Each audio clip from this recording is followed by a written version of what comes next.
Hola, buenos días otra vez, amigos y amigas. Gracias por estar con nosotros en nuestra sintonía y obviamente por la paciencia también para empezar el programa. Sabemos que hay gente que nos sigue muy puntualmente desde las 10 de la mañana. Hoy día era necesario hacer un preámbulo, un paréntesis en una entrevista muy importante, y es que la región se está preparando también, ¿no? Viene el censo, vienen varias políticas económicas, políticas sociales, y tenemos que apoyarlas, y por eso la entrevista. Pero bueno, volvemos a la programación habitual de la radio. Gracias por estar nuevamente en sintonía nuestra del programa del Abogado Responde. Soy Víctor Manuel Salinas Saavedra, vamos a estar hasta las 11 de la mañana con sus consultas, ya saben, pero esta vez no consultas generales como lo hicimos la anterior semana, porque ya les había explicado a la gente que nos va siguiendo en las redes sociales, en la transmisión de la radio. Lo que hacemos nosotros es tomar 2 semanas de consultas generales, así la gente pregunta de lo que obviamente tiene en su preocupación, y después 2 semanas cerramos el programa para un tema en especial. Antes era mucho más cerrado todavía, agarrábamos, por ejemplo, asistencia familiar y solamente hablábamos de asistencia familiar, cuando hablábamos de temas familiares, o de divorcio solamente. Este año la hermenéutica es diferente. Para poder incluso abarcar mayor cantidad de consultas, vamos a tomar el tema del derecho de familia en general. Y el derecho de familia, para el día de hoy en la programación, tiene que ver con el divorcio, la asistencia familiar, la guarda, la unión libre, el tema de la desvinculación también, temas diversos que tengan que ver con la familia, los derechos de visita, el tema de los gastos extraordinarios. Así que hoy día puede preguntarnos, puede consultarnos sobre cualquier tema que tenga que ver con la materia de familia, ¿no? El derecho de familia. Entonces, agradecidos por ello. Vamos a empezar la programación. Estamos transmitiendo también a través de nuestro Facebook nuevamente. Creo que sí, estamos transmitiendo, ¿no? Muy bien, muchas gracias. Nuestro querido Yamil Aceituno nos responde desde cabina de control, porque él está, como siempre, por encargo de la radio en la producción del programa. También estamos transmitiendo a través del TikTok. Así que si ustedes tienen alguna consulta por el TikTok, vamos a también priorizarlos, porque ellos nos pueden seguir desde cualquier parte y no necesariamente nos pueden escuchar por 106.9 de FM o 1380 de amplitud modulada. Entonces, si nos preguntan en el TikTok temas de derecho de familia, los vamos a responder inmediatamente. Habilitaremos entonces nuestros teléfonos. El 64 42 900 de la Radio Global es el teléfono fijo. Para ello tiene que tener usted una radiecito cercana, a no muy alto volumen, para poder dialogar. Tal vez tengo alguna consulta con usted. Y habilitamos también el teléfono celular de un servidor, que es el 711-61 888. Es el teléfono celular habilitado también con las aplicaciones. La aplicación de WhatsApp, que es la que nos funciona para poder conectarnos. Están llegando algunos mensajitos de texto, y saben que los mensajes de texto los respondemos a lo largo del fin de semana, pero lo que sí vamos a priorizar en mensajes, si quieren mensajes de texto, escribir los mensajes de texto, es el TikTok. Ahí sí nos pueden escribir, porque, como les digo, pues por ahí no podemos llamarnos por teléfono, pero por aquí sí. 711-61-888 y el 64-42-900, el teléfono fijo de la Radio Global. Empezaremos entonces el programa. Ya saben, hoy día consultas sobre derecho de familia. Hay una salvedad respecto a los mensajes de WhatsApp, porque algunas veces ya nos dijeron: yo no pude llamar, o quise llamar, pero obviamente, o alguna vez lo hicieron, pero el tema está en que a veces se reconocen. Algunos tal vez están pensando en divorciarse, separarse, están pensando en incrementar tal vez la asistencia familiar o reducir la asistencia familiar. Entonces no quieren ser escuchados, ¿no? Porque eso me ha ocurrido esta semana. Les comento que estábamos preparando una reducción con un obligado, una persona, un progenitor que está obligado a pasar una asistencia familiar. Estábamos viendo la estrategia para poder reducir ese monto de asistencia familiar, porque la asistencia familiar, hoy estamos hablando de derecho de familia, no es definitiva. La asistencia familiar no es que se defina y va a quedarse así para siempre. Puede subir o puede bajar. ¿Y de qué va a depender aquello? Dependerá de la posibilidad del obligado y de las necesidades de la beneficiaria o beneficiario. Entonces no es fija la asistencia familiar, puede bajar o subir. Y esta persona, que antes estaba en una excelente posición económica, que estaba muy bien y que otorgaba una asistencia no solamente económica, sino también de otros gastos de su hijo o hija, pues en esta circunstancia no se encuentra en esa posibilidad. Entonces estábamos planificando el tema de la reducción de asistencia familiar. Y resulta que seguramente por alguna infidencia, tal vez buscando alguna persona que pudiera producir prueba testifical a su favor, se enteró la otra parte y ¿qué es lo que pasó? Pues impetró una demanda de más bien incremento de la asistencia familiar. Por eso les decía que a veces nos pueden mandar mensajes cuando la situación sea un tanto reservada, porque si no va a haber problemas. Algunas me dijeron, me han escuchado en la radio y bueno, ya he tenido problemas en el trabajo o en la casa. Me han dicho, te estás queriendo divorciar, o en el trabajo, te he escuchado en la radio y estás queriendo hacernos problemas acá. Y han tenido inconvenientes. Entonces, algunos mensajes seguramente que están llegando, los vamos a ver y verificar si son posibles de leer de esa manera. Pero lo que priorizamos siempre son las llamadas telefónicas. A propósito del tema de asistencia familiar, hablaremos de ese tema de entrada porque creo que tengo acá precisamente sobre ello, aunque, bueno, aprovechando el ejemplo que les estoy poniendo. La asistencia familiar, hoy día estamos hablando de derechos de familia en general, ¿no? Derechos en general, puede ser divorcio, asistencia, visitas, gastos extraordinarios, etcétera. Pueden preguntarnos en el TikTok, nos pueden escribir y están llegando algunos mensajitos al WhatsApp también. Pero les decía, la asistencia familiar muchas veces se pregunta, ¿cuánto pasa alguien que gana 3.000 bolivianos? ¿O cuánto puede pasar alguien que gana 7.000? ¿O cuánto puede pasar alguien que gana 8.000? En esta situación, la asistencia familiar no está, no existe una tabla, digamos, en la cual se pueda decir, a ver, esta persona que gana tanto va a pasar tanto de asistencia familiar. Esta otra persona que gana así, no. A lo único que se refiere a la ley 603, que es precisamente el Código de las Familias y el Procedimiento Familiar, establece en el artículo 116, parágrafo cuarto, establece que las personas que ganen más, o digo, ganen menos que el salario mínimo nacional o un salario mínimo nacional, deberán establecer una asistencia, una obligación de asistencia familiar del 20% del salario mínimo nacional, ¿no? Entonces, hay que ver ese tema. No es para todos, no es que si yo gano 10.000, el 20% va a ser la asistencia familiar. Es decir, que no voy a estar en la obligación de pasar el 20%, como dice este artículo 116. Esto se aplica solamente para las personas que ganan el salario mínimo, que es 2.362 en la actualidad, por lo menos hasta mayo. En mayo subirá un poquito, veremos cuánto. Y el 20% de aquello es lo que se tendría que establecer como asistencia familiar para las personas que ganen eso o menos de la asistencia, o digo, del salario mínimo. Entonces, en este momento, si el salario mínimo está en 2.362, estamos estableciendo de que más o menos lo mínimo que se tendría que pasar por asistencia son 460 y algo, casi 470, ¿no? Como es el 20% del salario mínimo. Eso es lo mínimo, pero para alguien que o no trabaja o gana el mínimo nacional.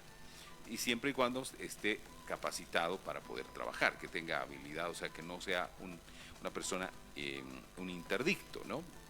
No es un pretexto el decir no tengo trabajo, no encuentro, eso no es un pretexto, porque obviamente no se le puede decir a un beneficiario, a un niño o niña que necesita asistencia, no le podemos decir no hay trabajo, no puedes, no necesitas comer, no.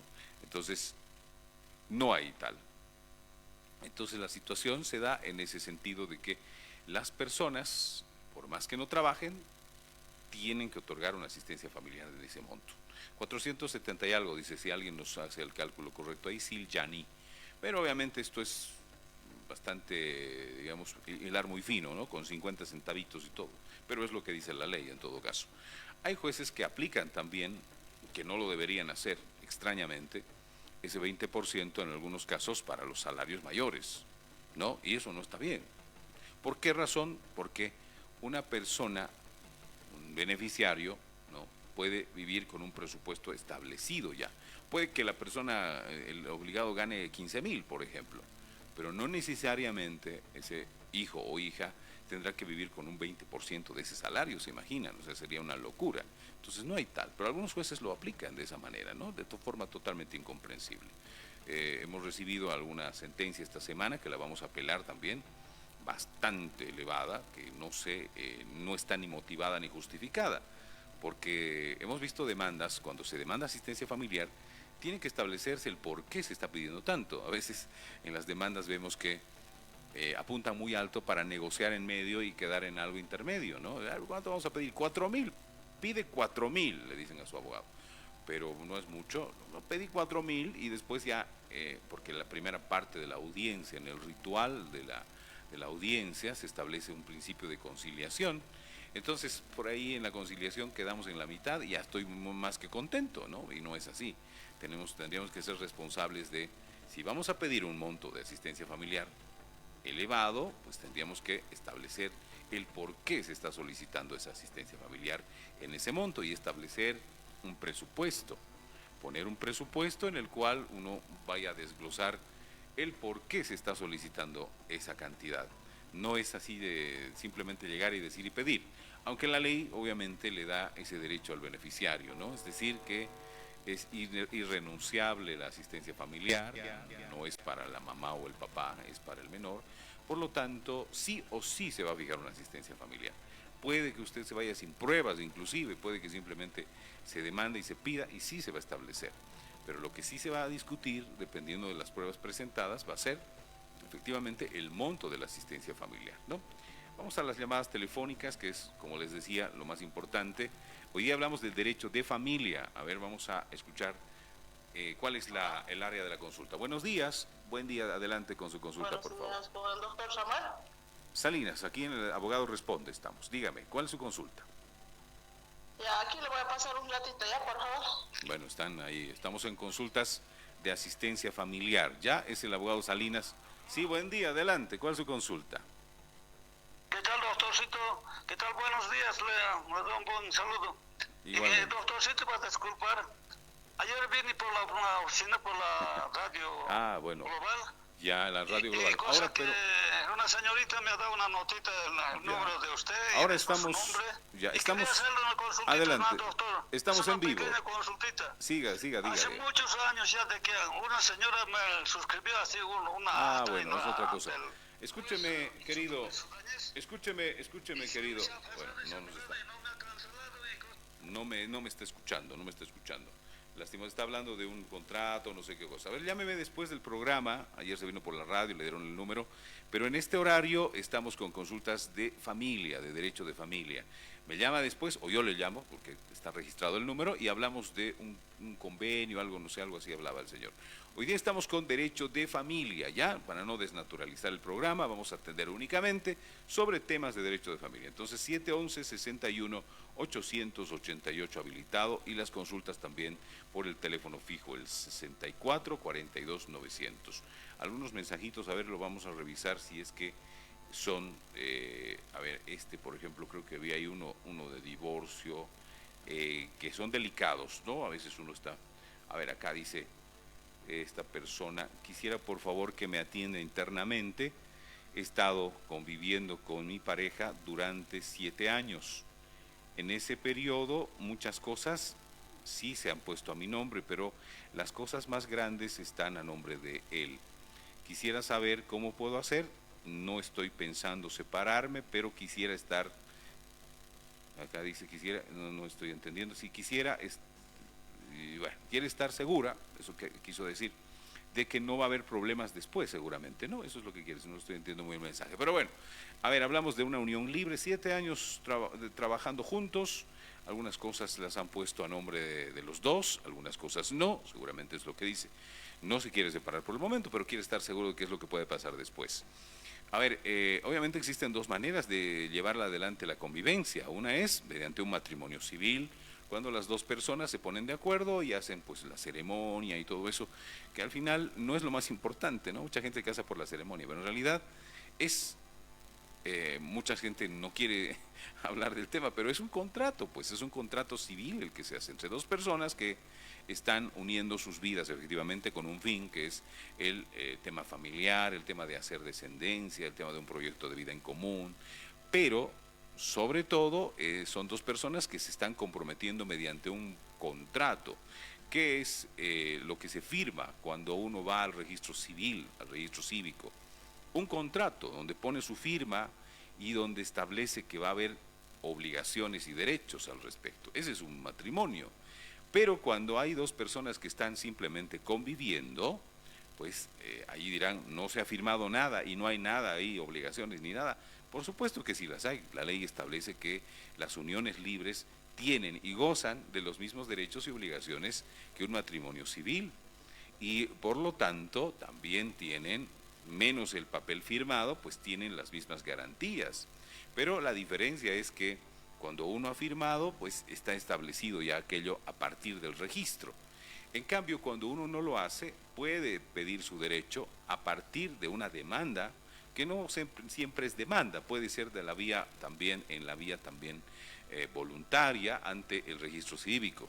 Puede ir y registrar una unión libre, inclusive de mucho antes, ¿no? Es decir, estamos viviendo o conviviendo juntos durante 7 años, como dice el mensaje, pero hasta la fecha no nos hemos casado ni hemos reconocido la unión. Si lo hacemos ahora, es decir, si tomamos la decisión de casarnos ahora, estamos hablando de que a partir de la vigencia de nuestro matrimonio recién hacia adelante va a contar la unión, obviamente, y van a contar también los bienes gananciales, es decir, desde la fecha de hoy hacia adelante, todo lo que compremos o lo que hagamos en cuanto a patrimonio y deudas también, se van a dividir a la mitad en caso de que se divorcien o se separen, ¿no? Entonces esa es la diferencia. Pero ¿qué pasa con los 7 años anteriores? Si me caso desde ahora, desde la fecha actual, porque no puede haber un matrimonio retroactivo, entonces recién va a contar el asunto. Entonces, ¿qué puedo hacer para que todo lo que hayamos hecho en la vigencia de esta unión sea de los dos? Puede hacerse un reconocimiento de la unión libre voluntaria ante el servicio de registro cívico. Se puede hacer. Vamos a complementar ese tema enseguida, no dejamos esperando a nuestra gente que se comunica con nosotros. Aló, buen día. Hola. Buenos días, doctor, buen día. Una Buen consulta. Día. Sí, es sobre derecho de familia, con gusto le atiendo. ¿Cuál es su consulta? Es en el caso de si las mujeres, en el caso de las mujeres que son mamás, etcétera, pagan en algún caso asistencia familiar. Ya, esa es su consulta. Muy bien. Sí. Ya, muy amable. ¿Algo más? A ver, tal vez quiera aditamentar algo, porque sí, las mujeres, pues, le diría que sí, pero tal vez hay algo más que quería decirme, creo que lo escuché. ¿No? ¿Eso No, es todo? bien, doctor. Ya, eso es todo. Ya, muy bien, gracias, hasta luego, hasta luego. Creo que algo más quería decirme, porque tal vez quería aumentar una característica de esa mamá, ¿no? Pensé que me iba a decir, las mamás que pasan asistencia familiar, pero teniendo otros hijos, una cosa así, pensé que me iba a decir. Pero bueno, obviamente la obligación de la asistencia familiar es para ambos progenitores. No solamente para el progenitor varón, también para la mamá. Va a depender mucho, o en realidad va a depender en absoluto, de quién tenga la guarda. La guarda es esa obligación y ese derecho que tiene uno de los dos progenitores para cuidar y ser responsable, para cuidar, precautelar, mantener, sostener a un menor de edad a su cargo y tener la responsabilidad de hacerlo. Y obviamente el que no está en guarda tiene la obligación de pasar un monto de asistencia familiar. No solamente, entonces, es el varón el que tiene que pasar la asistencia familiar. Si está el varón criando a los hijos, la mamá tiene la obligación de pasar la asistencia familiar. Por más que tenga otros hijos, o con otra persona, o a veces sucede que, bueno, tienen diferentes relaciones de primogénitos, o digo, de progenitores, entonces tiene la obligación de pasar para uno y para otro. ¿A qué me voy? A que, y esto me da la posibilidad también de explicar un poco de este tema del mínimo de la asistencia familiar. Cuando existen, he visto casos en los cuales un varón o una mujer tiene hijos, especialmente los varones, tienen hijos con primero una señora, después tienen con otra y tienen de pronto 3 o a veces 4 hijos con diferentes personas, y uno dirá, pues son 470 y tantos para cada uno. Pero ¿qué tal si ese progenitor solamente gana 2.500 bolivianos, por decirlo? No va a alcanzar. No va a alcanzar, por ahí alcanza poquito para pagar la asistencia familiar de todos, pero para vivir él no va a alcanzar. ¿Qué sucede en estos casos? A ver, nos vamos a dejar entre paréntesis, como el que enseguida le vamos a responder a usted, pero no vamos a esperar a nuestra gente, que es al final la gente que hace girar el programa. Respondiendo al anterior señor, sí, las mamás, las mujeres que son mamás y papás, pues los papás tienen la obligación de pasar asistencia familiar cuando no están en guarda de los hijos. Vamos a la llamada telefónica 64 42 900. Adelante, por favor, buen día, le escucho. Buenos días, por favor, quiero hacer la siguiente consulta. Mi hijo pasaba una mensualidad de 600 bolivianos a su hijita. Luego le han subido ha habido incremento a 1100. Mi consulta, me dice él, es la siguiente. Si con esta mensualidad que da de asistencia de 1100, él está todavía en la obligación de dar, por ejemplo, los útiles escolares a principios de año, las mudas de ropa, también repartir los gastos médicos de su hijo. Esa es mi consulta, que si todavía está obligado a ello, pues lo sigue haciendo y le obliga la señora, la mamá del niño. Esa es mi consulta, gracias. A usted las gracias, muy amable, que le vaya muy bien. A ver, ojo que hoy día estamos hablando no solamente de asistencia familiar, estamos hablando de derecho de familia en general, así que por si acaso si quieren preguntar de divorcios, guarda, asistencia lo están preguntando, de visitas y otras cosas. Pero a ver, la asistencia familiar, ¿qué es? Se supone, y la ley lo dice, que la asistencia familiar es todo lo que se va a necesitar en el mes. ¿Para qué? Para los gastos de alimentación, educación, vivienda, recreación, vestimenta, salud, creo que ya lo dije, todo ello. Es decir, que son los gastos habituales del mes, todo lo que es necesario para que un beneficiario viva con dignidad. Ahí está. Ojo, además, no es que si hago un presupuesto y mi hijita o mi hijito puede vivir con 500, 600, 700, 800 bolivianos, no es que la responsabilidad total y absoluta es de un solo progenitor, que es el obligado. Tendría que ver también la equidad al respecto. Si bien el que está en guarda del hijo o de la hija tiene mayor participación en los gastos, porque obviamente no cualquier rato aparece, qué sé yo, un antojo, un bebé, por ejemplo, un niño, y dice, quiero una pastilla, o quiero esto, o este juguete, y eso sale del bolsillo de la persona que está en guarda, ¿no? Entonces, ese tipo de situaciones son extraordinarias, por supuesto. Digamos que son temas que no se podrían cobrar de pronto, ¿no? Porque gasta un poquito más, pues, la persona que está en guarda, eso me voy. Pero la obligación de la asistencia tendría que englobar todo eso. Pero lo habitual, ¿no? Lo habitual, es decir, el tema de un resfriado común en caso de salud, tema de, si es para educación, en temas de pronto de alguna fotocopia, una cosa así. Lo otro es el tema de gastos extraordinarios.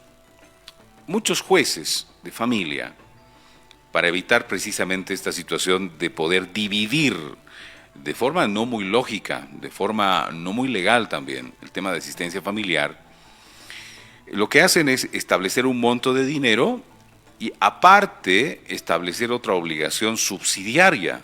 Por ejemplo, lo que usted decía, el tema de vestimenta aparte, el tema de otras cosas aparte, ¿no? A veces o son latas de leche o son mudas de ropa. Esas asistencias subsidiarias no debieran darse, especialmente en ciudades. ¿Y por qué lo digo?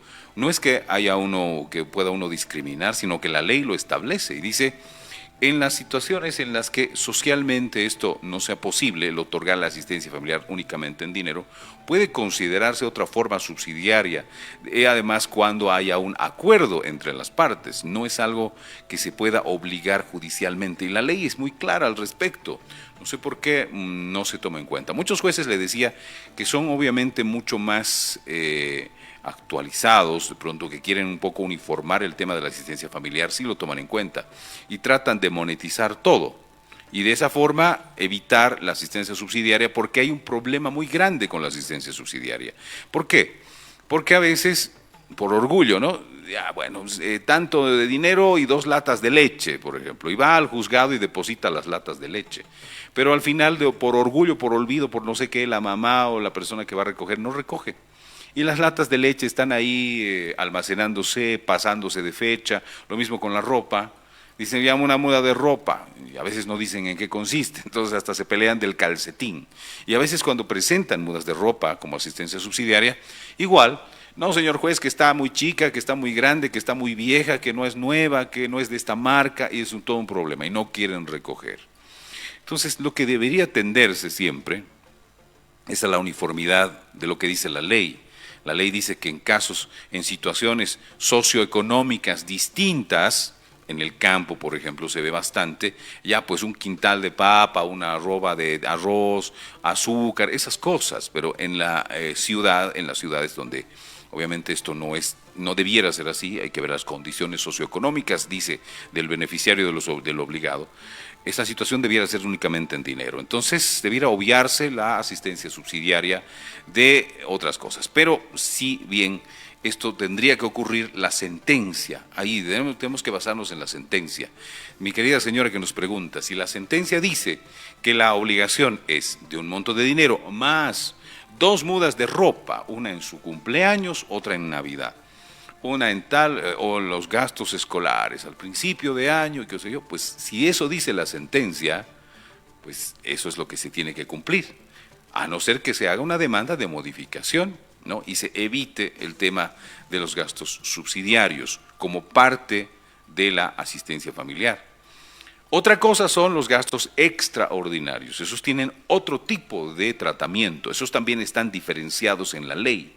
Esos no pueden ser exigidos, por ejemplo, mediante un apremio, ¿no? Por la asistencia familiar incumplida puede emanarse un apremio, pueden ir a la cárcel hasta que paguen, incluso si son mudas de ropa, si están dentro de la asistencia familiar.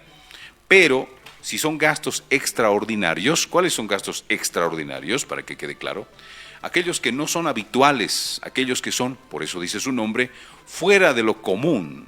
La asistencia familiar es para lo del mes. Pero ¿qué pasa si el hijo se ha caído y de pronto ha tenido una fractura y hay que enyesarlo, hay que operarlo, Dios no quiera? O que ha tenido problemas en el colegio, había sido a raíz de que necesita lentes, no se compra lentes todos los meses. A raíz de que, por ejemplo, los temas de útiles escolares puede ser un gasto extraordinario. ¿Cuáles son las características de esos gastos? Tienen que ser emergentes, es decir, de un momento a otro, es decir, ineludibles, es que sí o sí hay que comprarlos, que son necesarios, que no pueden obviarse. Entonces, esos uno puede comprar, eso sin que haya en la sentencia la mención de aquello, puede comprar y con la factura, señor juez, demando que se me devuelva la mitad porque es un gasto extraordinario y está en la ley, no está en la sentencia de asistencia familiar. Esos son gastos extraordinarios. A ver, vamos a la línea telefónica. Adelante, por favor. Buen día. Buenos días. Quería hacerle una consulta, doctor. Mire, lamentablemente estoy pasando por una situación con mi nieto sobre el asunto de la asistencia familiar. Resulta de que la madre vive en La Paz, pero ella ha firmado la asistencia y se ha homologado el documento. Hemos presentado al juzgado la liquidación de planilla. Resulta de que no ha observado en los 3 días correspondientes que tiene plazo, no ha observado, no ha nada, absolutamente nada. Entonces nosotros hemos presentado la aprobación de la planilla de liquidación, más el mandamiento de apremio, porque es una cantidad elevada, ¿no? Y resulta de que la juez nos ha vuelto a notificar con la planilla de liquidación que hemos presentado, cuando ella ha presentado un oficio después del plazo vencido, o sea, hasta el 29 ya tenía que observar, de febrero, y resulta que presenta el 1 de marzo pidiendo directamente audiencia para conciliación, ¿ya? Quiere conciliar. Entonces, hemos tenido que volver a presentar en el juzgado, nos dicen, vuelvan a presentar el memorial para aprobación de planilla. O sea, lamentablemente son equivocaciones que comete el juzgado, pero nos afecta a nosotros, ¿no? Nos afecta a nosotros, ya que la indicada no vive aquí, no radica aquí, radica en La Paz, pero sus abogados manejan de la forma que a ella le conviene. Entonces, en un juzgado está manteniendo lo que es la liquidación, está diciendo en el documento, pide por favor que se haga una audiencia de conciliación, que por el bien de nuestro hijo, ella dice, ¿no? Y en otro juzgado nos está demandando por filiación paterna. Entonces, lamentablemente estamos pasando por una situación y el niño está pasando por una situación psicológica y hace 3 meses, son 3 años, 9 años que tiene el niño, y a 3 meses que el niño está pasando cámara jefe, el psicólogo, y hasta ahora la juez no aprueba la planilla de liquidación. ¿Qué se puede hacer en ese caso, doctor? Ya, muy bien, muchas gracias, un saludo, que le vaya muy bien, buen día. Bueno, hablamos, hoy día parece que solo de asistencia familiar, está bien, estamos hablando de temas de familia. Lo que dice la señora, para que contextualicemos un poco a la gente que no sabe, que no tiene por qué conocer el tema del procedimiento del derecho de familia, cuando hay una obligación de asistencia familiar y no se paga, uno puede presentar una liquidación. Decir, señor juez, se ha determinado en tal fecha que el obligado tiene que pagar tanto y sumados todos estos meses que no ha pagado, se hace una suma de tanto. Entonces, corre traslado para que observe, tal vez hemos sumado mal, tal vez si ha hecho algún depósito, tendría que demostrarlo. Para eso corre traslado en 3 días, le dicen, en 3 días observe. Y si no observa, pues lo que correspondería es, sin observación, de que se apruebe la planilla de la liquidación y que se le diga, señor, usted no ha pagado y no ha observado tampoco, entonces es cierto, pague la asistencia familiar, ¿no? Este es el monto. Y se le da igual 3 días para pagar.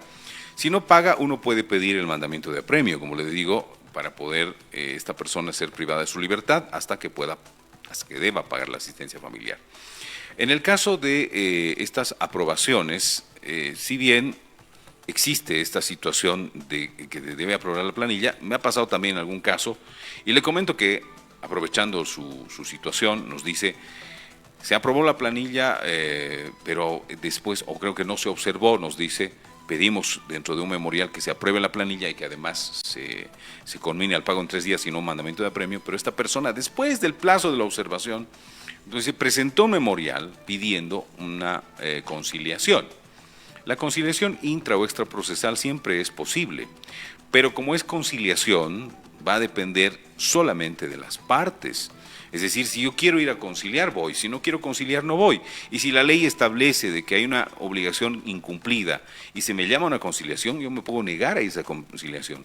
Y es más, puedo plantear ante el juzgado un memorial también negándome la conciliación y reiterando la aprobación de la planilla de la liquidación, salvo que exista tal vez en el mérito del principio de la verdad material, exista algún depósito, porque obviamente no podemos, por más que haya la formalidad del plazo de los 3 días, si me demandan, me liquidan 20,000 bolivianos por asistencia familiar y de pronto yo sí deposité, o deposité antes, o deposité tal vez después, un monto X, por ahí 10,000 de esos 20,000, no podemos decir, si lo hice antes de la liquidación, no podemos decir, no, usted no ha observado, por lo tanto, esta planilla de 20,000 se aprueba. Por más que usted haya depositado 10,000 antes, como no observó en el plazo, se aprueba. Eso en la formalidad podría pasar, pero obviamente eso es discutible en mérito del principio de verdad material. ¿Por qué? Porque efectivamente este obligado sí depositó algo antes. Entonces, esa liquidación, por más que haya pasado el plazo, tendría que modificarse, porque este señor, si bien no observó la suma en el plazo, sí hizo un depósito anterior, entonces tiene que contar. Lastimosamente esto ocasiona problemas, como usted dice, hay pues algunas situaciones en las que va a tener que volverse a notificar, volver a hacerse la planilla.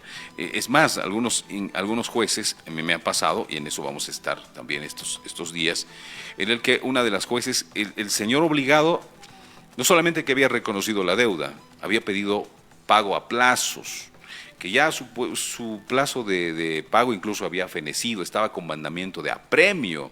Ya esto estaba para cobrar nada más a la mala. Pero ¿qué pasó? Una de sus abogadas, de forma totalmente desleal, ¿qué hizo? A ver, vamos a sacar un extracto del banco, cuando ni siquiera estaba habilitada la cuenta bancaria de la señora para pagos de asistencia familiar. porque solamente se depositaba en el juzgado, ni siquiera se habilitó, porque hay que habilitarlo expresamente, no podemos utilizar cualquier cuenta para depositar asistencia familiar, sería totalmente terrible porque estaríamos confundiendo depósitos de asistencia con otros, pero eso es lo que ocurrió. Incluso después del apremio del señor, lo que hizo su abogada de mala fe fue presentar un extracto de una cuenta bancaria que no estaba habilitada para asistencia familiar. Y la juez, ¿qué hizo? Le dio razón, ¿pueden creer? O sea, le dio razón, dijo, bueno, a ver, sí, sumaremos, todo esto depositó el señor.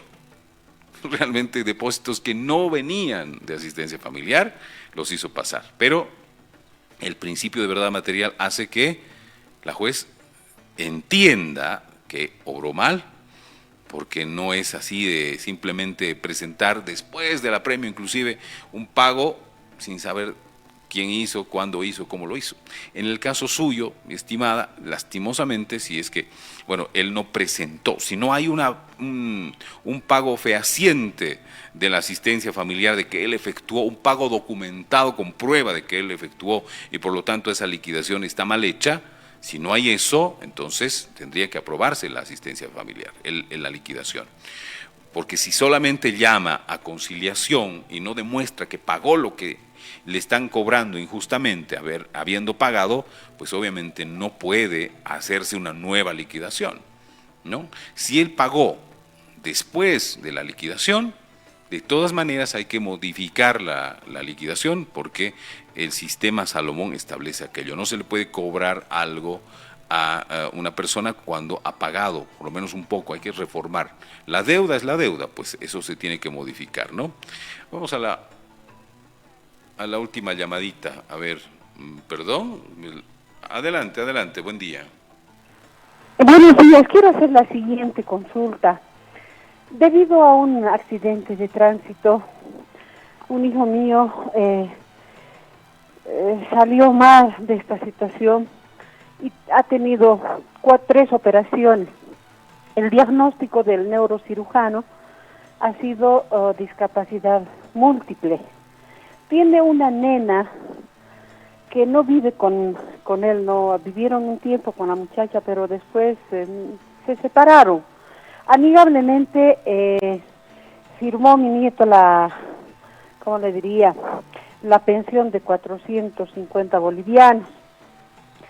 Pero debido a este diagnóstico médico, ¿qué se puede hacer? Hasta donde yo sé, hicieron un documento privado.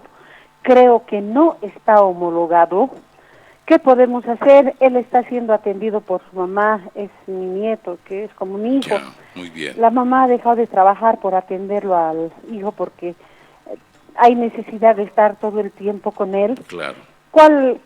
¿Cómo me orienta usted para poder nosotros como familia también acceder? La mamá no trabaja, está en atención al muchacho, hay que llevarle al baño, hay que usar pañal, no nos podemos comunicar, su lengua está prácticamente desubicado, perdido, como un niño. Muy bien. ¿Qué se puede hacer? Le agradezco, muy amable, que le vaya bien, buen día de Dios. Esto me da pie para responder una consulta que, bueno, en realidad no fue consulta, sino fue un desarrollo que estaba realizando respecto a la concurrencia de beneficiarios. La ley establece, es sabia la ley, el legislador ha hecho, digamos que un buen trabajo respecto a este tema de las obligaciones de asistencia familiar.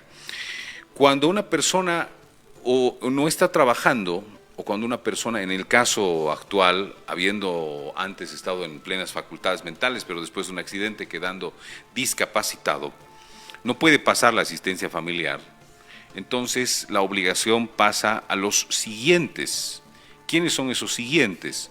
Son la madre, el padre del obligado, los hermanos del obligado, ¿no? Y en ese orden la ley establece que hay un rango de obligaciones por grado, ¿no? Entonces, si hay un discapacitado, no tendría, cesaría la asistencia familiar porque tenía la obligación cuando estaba sano, pero si está discapacitado y no puede atenderse ni él mismo, obviamente no puede atender a alguien más. Entonces ahí se tendría que establecer la cesación de la asistencia familiar. Pero la obligación no es automática. Ahí la mamá del hijo del discapacitado o discapacitada, tendría que demandar entonces a los siguientes en el rango establecido por la ley 603. Será entonces a los padres, si no hay padres, a los hermanos, ¿no? Entonces, esa es la forma. Lo mismo pasa cuando existen concurrencia de beneficiarios. Si yo gano 2.000 bolivianos, 2.500, digamos, y hay 5 hijos por todos lados, y les paso 470 y algo a cada uno, me voy a quedar sin nada, o es más, no va a alcanzar para todos. En ese caso, no es así. Tendrían que verse una situación adecuada en concurrencia de beneficiarios para no otorgar una asistencia familiar tope, que es el 470, pero también al mismo tiempo se abriría la posibilidad para que los otros obligados, porque no solamente son los progenitores los obligados a pasar asistencia familiar, por si acaso, están los padres, están los hermanos, están los demás miembros de la familia, incluso opcionalmente el yerno, la nuera también, eso dice la ley, opcionalmente, ¿no? Obviamente voluntariamente pueden hacerlo. Entonces, en su caso, mi querida señora, tendría que cesar la asistencia familiar. Si no está homologada, pues no hay obligación, y si quieren hacerlo homologar hay que plantear este tema de la discapacidad y tendría que estar establecida esa discapacidad con certificaciones, por supuesto, y ahí no es que ya no habrá obligación por parte de la familia del obligado, también se abre la posibilidad para ser demandados la madre, el padre, los hermanos, en fin, en ese orden. Así que eso es, no es que no puedo pasar y ya está, no, se abre también la obligación familiar al respecto. Bueno, nos vamos, es un programa más corto por la entrevista al principio, pero la siguiente semana volveremos en la normalidad. A ustedes, queridos amigos, agradecerles por la sintonía. A mi querido Yamil Aceituno, como siempre, que está en controles, a él por estar siempre atento a todas las llamadas y a todos los contactos a la transmisión de las redes sociales y todo aquello. Amigos, soy Víctor Manuel Salinas Saavedra. Pondremos la dirección, miren, todo el programa no hemos puesto la dirección de la oficina para que nos puedan buscar. Estamos en calle Gregorio Mendizábal, número 9, frente al Tribunal Departamental de Justicia, a unos pasitos nada más de la Capilla de la Virgen del Carmen, en la zona de la ex estación Aniceto Arce. El celular es lo más importante, anótese mi celular para hacer agenda. Llámeme para ver a qué hora nos vamos a ver, porque a veces van a la oficina y no estamos. Trabajamos con agenda. A veces estamos trabajando también a puertas cerradas. Así que estaba cerrado, ¿no? Y en realidad nos hemos acostumbrado un poquito a trabajar así, con agenda, y adentro estamos hablando, estamos discutiendo, estamos viendo la estrategia para los clientes. Entonces, anótese el celular, por favor, 711-61-888. 711-61-888 para hacer agenda y podemos encontrarnos en la oficina o concertar una consulta virtual también con la gente que nos ve, nos sigue en otras partes del país o del mundo inclusive. Hemos tenido consultas desde España, inclusive de unas residentes bolivianas en España, y estamos haciendo algunas cosas ahí. Gracias, Yamil. Buen día de Dios para todos. Soy Víctor Manuel Salinas Saavedra, el abogado responde. Hasta la siguiente semana, si Dios quiere. Buen día.